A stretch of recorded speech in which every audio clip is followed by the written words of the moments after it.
Job రెఫరెన్సా? అరే year starting లోనే మా ఆఫీస్ లో సగం మందిని లే ఆఫ్ చేసిర్రా. అప్పటికెళ్ళి హైరింగ్స్ అన్ని ఫ్రీ చేసిర్రు. అమ్మవు కానీ రోజు ఆఫీస్ వరకు వచ్చే వరకు కూడా డౌటేరా నా జాబ్ ఉందో లేదో అని. సారీ రా. ఇప్పుడు సిచ్యువేషన్ కొంచెం అట్లనే ఉందిరా ధనరాజ్. ఎక్కువ జాబ్స్ పోయేది ఈ ఆటోమేషన్ వల్ల. ఓల్డ్ టెక్నాలజీస్ లో చేసేవాళ్ళు, క్యూఏ రిలేటెడ్ జాబ్స్ చేసేవాళ్ళు ఇలా ఆటోమేట్ చేసేవే పోతున్నాయి. అంటే నెక్స్ట్ పీకేషన్ అన్నే నానా? అబ్బా కాదులేరా.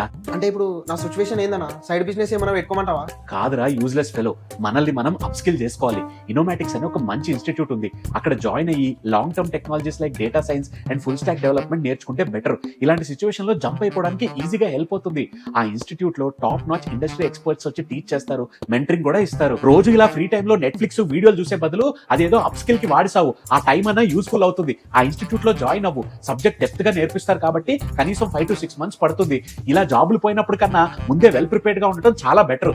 ఇంకా డీటెయిల్స్ కావాలంటే స్క్రీన్ మీద కనిపిస్తున్న నెంబర్ కి కాల్ చేయి, డీటెయిల్స్ కనుక జాయిన్ అవ్వు.